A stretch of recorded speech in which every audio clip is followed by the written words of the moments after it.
Coming up today, a great example of success and philanthropy within the Indo-American community. Welcome to Chai with Manjula.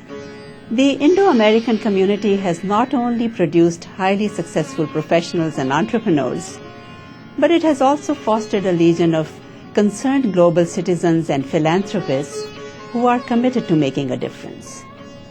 And one such individual is right here today, a very well-known and respected member of our community. He was the chairman and CEO of Providian Financial Corporation, a Fortune 500 company that he helped build. His family foundation has given millions in grants to various institutions and initiatives here in the US and in India, including the School of Management, which is named after him at IIT Mumbai. Today we'll find out about his approach to philanthropy and his philosophy on the subject. And that guest, who also happens to be a good friend, is Shailesh Mehta. Shailesh, it's so good to have you here. Our show is about giving. We feature individuals and organizations giving their time, money, skills, and energy to make a difference. And today we would like to find out about the projects that you fund and your approach to philanthropy. But before we do that, let's learn a little bit about you, how you got to this point in life. When did you come to America, for example? Okay, well, I came to America in 1971. I came in as a graduate student. I went to Case Western Reserve. Okay, and in India, which college did you graduate from? I graduated from IIT Mumbai, or IIT Bombay, we say. IIT Bombay, very prestigious college. Yes, it's an Indian Institute of Technology, where I did my undergraduate degree in mechanical engineering. Okay. And then came here for graduate studies at Case Western. Did my master's and PhD. Okay. So that's how my life in USA started. Okay, so that's in 71. Great. I also came here in 71. Well? Right, and in the Midwest. I was in so we all started. Madison and Milwaukee. That's how we started our journey here. Great. So which was your first job? Well, I graduated with my master's in 73, and I decided to choose between looking for a job or continue as a student. Okay. Because I had solved a very interesting problem, mathematical problem in my summer course. I see. Which earned me a PhD thesis status. I see. So the faculty wanted me to finish additional coursework and do the PhD, because I'm one of the few small percentage of people whose thesis was written before the coursework was even began. Okay. And at the same time, I needed money. Because graduate assistantship was not enough for me to sustain myself, and now I was married. And luckily, an offer came from a local bank, which was the largest bank in Ohio. Which one was that? It was called the Cleveland Trust Company. Now it is called Key Corp. Okay. And while my desire was not to go into financial services, with my background in engineering and computer science and operations research, I thought I'll be working for, some oil company or manufacturing company. Okay.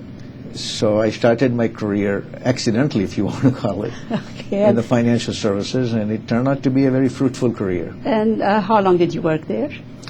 I worked from 1973 to 1986. So that's when you joined Providian? That's where I decided to buy out a founding partner, the predecessor company of the Providian. We changed the name Providian in 90s. I see. In 80s, it was under the name of First Deposit Corporation. And this was a boutique bank started by a couple of people in partnership with Parker Penn. And then eventually Parker Penn decided to sell their stake to an insurance company in Louisville, Kentucky. But the company was floundering, and the insurance company wanted to shut it down. And at that time, I came into picture because one of the founder and I had a common friend at SRI, Stanford Research Institute. And he said, why don't you guys talk?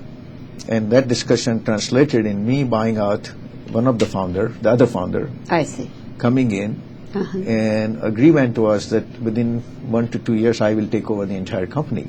Okay. So I came in '86, and the founder left, one of the founder, and the other founder, we bought him out about a couple of years later. Okay, and obviously over the years you turned it around into a Fortune 500 company.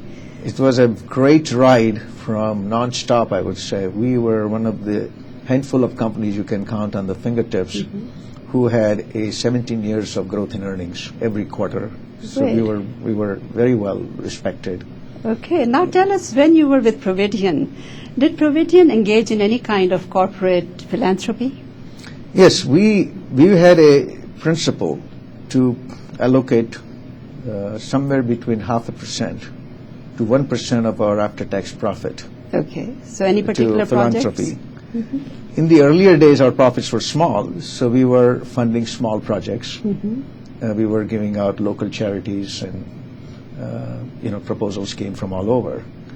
But somewhere in late 90s, closer to 96, I said 97, 98 time frame, we decided that we should make commitment to a major program and put substantial amount of money. And we hire experts to say where there is a need. And I'm always a believer of investing in future. So I said I want to invest in something that is future of our human race, future of our country. Okay. And the need came out, what they call Latchkey kids. I've heard of that program. Right. So the kids, many kids are unsupervised after schools. Right. Until when both parents are working. There is no one to supervise. So Latchkey stands for mom has kept the key on the latch. Right. And they expect the kid will go home and open and study, and instead they never went. Right. So we started a program nationwide on this, provide this extra after-school hours, curriculums, programs to these Latchkey kids. And we started with the initial contribution of $5 million, which That's was commendable. Which got a national coverage. President at the time, Vice President Gore personally came to inaugurate the program. Very good. Our idea was to, minimize the crime that young kids get into. That's good, and that shows social responsibility on the part of a corporation. So that was the biggest program, and then we did another program called America Saves. This country America Saves? Saves, which is a program we did in partnership with a Washington organization. And what was that about? Because we were in a credit card business, and while on one hand we were making money with people borrowing and spending money, I was also concerned about people not saving enough money. So I said we have a social responsibility to, yes, we give them the access to credit, but we should also teach them that you shouldn't be dependent on credit. Right, you should know how to save money. Okay. So we supported that program where, if you start small amount of savings, then we will match. Okay, great. And now, before we talk about the projects that you fund, tell us real quick about what you are up to these days. Well, right now I am spending majority of my time to build a platform of private equity. I see. To invest in small to medium-sized companies in India. Okay. So you are keeping real busy even now. Yes. In your semi-retired state of life. Right. So, now let's talk about the projects that you are funding. Some of them are quite prominent. We have heard of them. So where would you like to start? I'll leave it up to you. We know about IIT and so many others. So, well, but go ahead, have your chai also. I didn't mean to stop No, absolutely.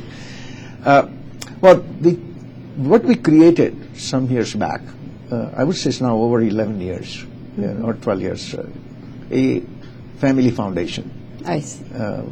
And we decided to put certain amount of our wealth into this foundation and use this foundation as a primary vehicle.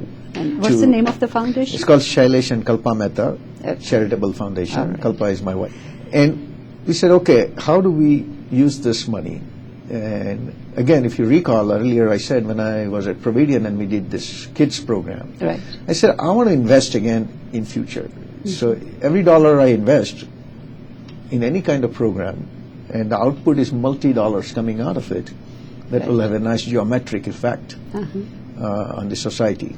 Right. So we picked two primary themes for this foundation. Okay. One is education, and second is, we also believe in the spirituality. We said that both you need a clean mind and a clean soul to be a good human being. All right. And, we think the world is becoming enough materialistic, which is fine, nothing wrong with it. But we also want to make sure that there is certain level of, spirituality or how you live and the quality of life matters. Okay. And so this is sort of a two-dimension approach. I see. And education is where it is not limited to just helping the poor or scholarship type. We're building the educational infrastructure. I see. To facilitate access to quality education. Okay. So one of our most favorite project is that a School of Management that we build in IIT Mumbai. Okay. IIT Mumbai campus is a brilliant engineers, but what I learned when I came here... That's your alma mater. My alma mater. Is that I was well trained in the hard skills, but I was poorly trained in soft skills. I see. And to be successful in business, just hard skill is not enough. Okay. Being a good engineer is not enough. You need to also have social skills. Okay. You need to have the skills to motivate people. Okay. So when did you start this School of Management? So I'm trying to remember the exact year, but sometime, I believe in 2001 or that time frame, or maybe 2000. I see. And we're very happy because project turned out. We're teaching very brilliant students from becoming from an engineer to entrepreneurs, which we think will not only help economy but create jobs. Interesting. And I'm very happy to say that it is among the top 6 business schools in India today. Very good. Our students are so sought after that on campus there is a line for people to recruit, and we have a cutoff. So typically 100 to 150 companies come for recruitment. We select 15 or 20. I see. And you offer master's and PhD programs there? We offer master's and PhD program. And our programs are so very varied. I don't want to go too much on this detail, but we offer even on the programs in corporate governance, which is very new to India, which is big here, and transparency to the shareholders. We have a thesis in this area of shareholder transparency and corporate governance. But we also do the education here. So, as a matter of fact, I just came from a lunch from the president of East Bay, Cal State. I see. Where we have donated money and helped raise money to build their business and technology center. Yeah, you're a big supporter of Cal State also here at Hayward. Right. So, tell us about that too. And that's a $22 million project. I see. And over there, we are offering, again, the business skills.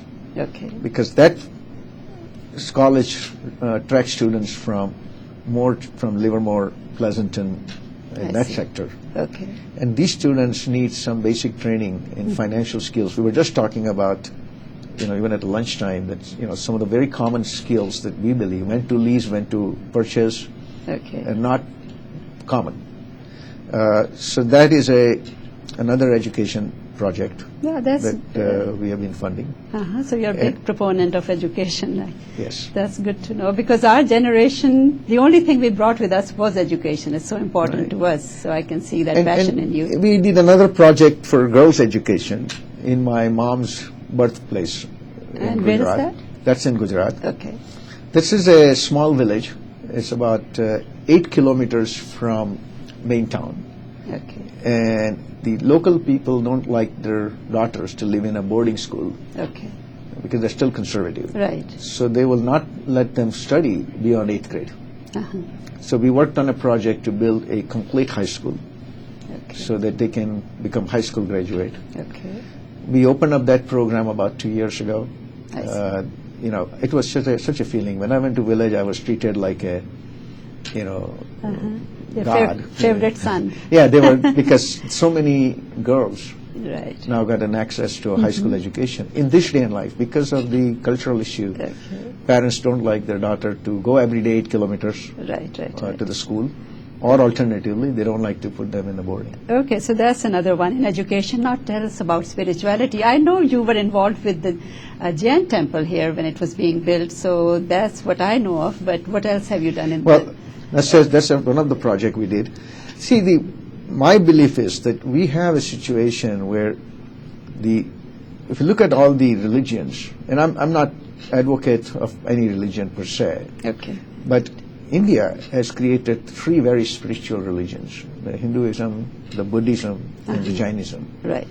Now, whichever religion one wants to practice, that's a personal choice. But the core of the spiritualism is cut across every religion. But unfortunately, it gets lost in the way people now becoming, religiously fanatic. That's true. The idea is that, it's not religion, it's the meditation, it's the stress release. The spiritual part. So how do you, live better? How do you raise your soul higher? How do you get your health better? Now, to do this, I didn't want to get into, building and preaching religion. But what I said that what I want to create is an environmental harmony where the centers of spirituals are built to attract people. Because sometimes, you go to a place for yoga, but in a Hindu temple, but the outside is so dirty that we are used to, but some of our next generation people say, how can this be a spiritual place? Look at outside. Right. So building gardens. If you look at even the Jain temple in Milpitas, one of the things that I insisted and I was able to get away with is that no parking in the front. So it's a garden. That's true. It's a beautiful building. We build a nice place for spiritual thinking, and then we surround with a concrete parking lot. I mean, what we need is a little greenery, a little bit of ecology. I see. So we have funded the modern facilities around these places. We have funded modern restrooms. We have funded gardens. So we are basically not giving money to temple per se, as much as we're saying that if there is a teaching, whether it's meditation, whether it's a pranayam, whether it's a yoga, we want to make sure that if somebody wants to go and stay there for a few days, the facilities are of a very high quality hygiene. Okay, so cleanliness and beauty. And then gardens and greenery centers. And removing some concrete. Okay. And you also support Asian Art Museum. Yes. Want to tell us about that? Well, it was, we were discussing at a lunchtime years ago with one of our Consul General, Mr. Lamba. And we started talking about the richness of the Indian culture. And then we said, where is the biggest access to the Indian culture available outside India? And we started thinking, and suddenly the Bay Area is the best place to be. Because if you look at it, Berkeley offers tremendous courses in India. Language, Sanskrit, everything. Yeah. So we said, why don't we create an India study chairs at Berkeley? So this is one of the first idea. Again, we were the donors. And we raised $400,000 to put the first India study chairs in Berkeley. So, Berkeley is where you can get the education. UC Santa Cruz got a library of Satyajit Ray's film. That's true. So we said now UC Santa Cruz is a center of, movie and art of India. Right. Silicon Valley became the temple of innovation and entrepreneurship of the Indian entrepreneurship. Then we looked at Asian Art Museum is about the art and history. Right. So we said, why don't we take a lead on it? Again, we donated quite a bit of money. I was a trustee for many years. Yeah, I remember that. And we brought out a lot of Indian artifacts that were in the basement of the museum. I see. The Indians did not give enough money to the museum, so the museum gave them the least amount of space, and we had the highest amount of Indian artifacts in the basement. Okay, great. So you have a theme going here, education, spirituality, art, and all that. So now we know that success is directly related to philanthropy. What is the secret of your success? Tell us three things, and what would be your advice to aspiring philanthropists? Let's come to that. Well, let me give you my own approach. Based on your experience. I generally don't spend a lot of time in what I call paralysis by analysis. Okay. Okay? Right. Because that's not my nature. So sometimes I end up picking a idea, business idea, or whatever, and I say, okay, I want to do it. Now, this is where I'm weak. I don't spend enough time. But once I make a decision, I work very hard to make the decision good. So I spend less time trying to make a good decision, but I make a great time to make a decision good. That's a very good point. Once you've made the decision, make it work. Yeah. Don't and what requires for those things, at least I put, since you asked me three critical qualities there, one is tenacity. It's okay, don't get disheartened if you get setbacks. Very good because advice. You're going to get it. Okay. Second, I call adaptability. Don't become too rigid, because if you don't adapt, you started with an idea, when you started implementing, the market, the customer or whatever is giving you the feedback. They said you better go back to the drawing board again. Okay. So I don't mind how many iterations I go through. Okay. And last is a flawless execution. So I'm a perfectionist. So I do not quit. All right. Anything open-ended. So if I want to finish something, and if I've delegated to someone, I'll make sure that I follow up and make sure it's done. Okay. Well, now we have to rush along. I have to ask you so many things, and time is running out. So another thing I wanted to know was, you had such a challenging career. How did you strike a balance in your life? You had a family, children. How did you do that? Because it's very important for young aspiring entrepreneurs to know who are struggling and trying to figure out how to juggle everything. In all honesty, it is very difficult to strike a balance if you are building a business or if you're building a family. So somewhere you will have to start making trade-offs. Right. And when do you make trade-offs is the most important questions. Okay, so when we all are at a stage in our life where we don't have the luxury, we have to let go, one or the other. But there reaches a stage where you say, okay, financially I'm secured. Maybe I'm not going to be the next Bill Gates, but I'm secured enough. Then you start making trade-off that maybe money is less important than a balancing life with my family. Draw a line somewhere and somewhere along the line, health is more important. Okay. So I think in everybody's life there comes a point where you have to start that balancing act. Okay. So now also tell us, what kind of hobbies or what kind of a passion do you have? Well, in terms of passion, I like to teach. You like to teach? I love to teach. And someday I will be teaching and writing a book. Okay. But I have not been able to implement that one yet. Okay. Secondly, I love reading. Okay. So I have to read every day. Who is your favorite author? Favorite book? Tell us about your favorite book. There's so many. So many. But I think the book that left me some unique impression was A Fountainhead by Ayn Rand. Right. I was really, really impressed with that book when I was in IIT. Do you read biographies? Or? I have not read many biography, to be honest with you. But I do read more, philosophy. And those, but no, not many biography. And who is your favorite hero in history? History, it's a very tough call. Some way I can tell Mahatma Gandhi, some way I can tell Mother Teresa. But when I analyze, the person today I would like to pick will be George Washington. Why? I tell you why. George Washington, it's very, what I admire about that man is it's very difficult for people to give up power. After winning the war, George Washington could have been the king of America if he wanted to. Actually, his generals wanted him to be the king. Okay. But he decided to establish a democracy and give up the power.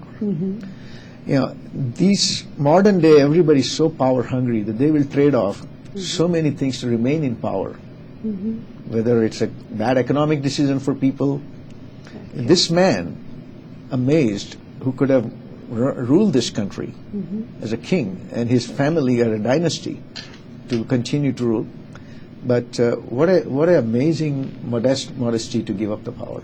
Okay, so while we are getting to know Shailesh Mehta, tell us more. tell us about who is your biggest asset. And don't say my wife, we know that. Besides that.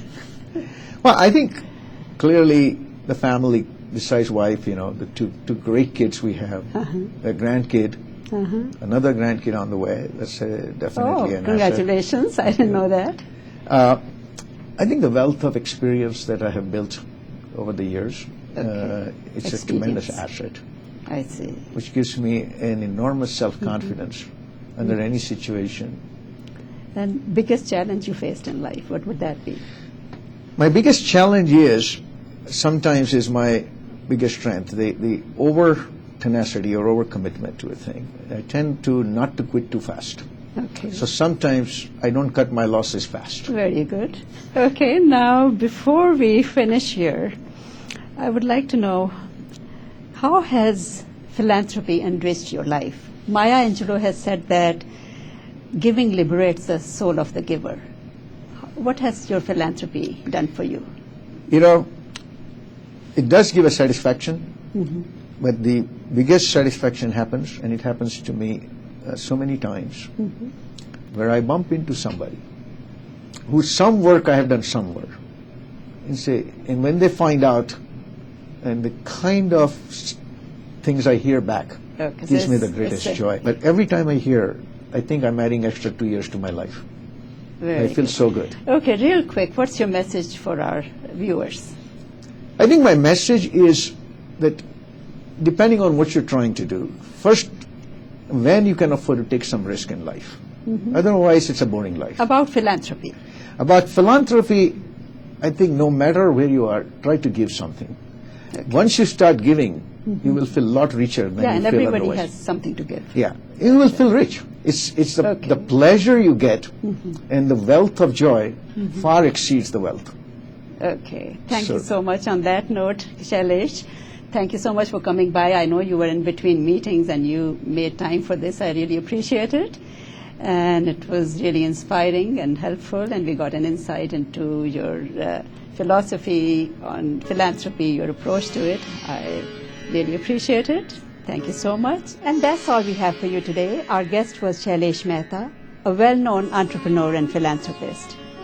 We talked about his philanthropic activities, how he's giving back to both the country that gave him an education and the country that gave him opportunity. You may watch this show at our website, chaivithmanjula.org. Thank you all for joining us. For Chai with Manjula, I'm Manjula Gupta. See you next time.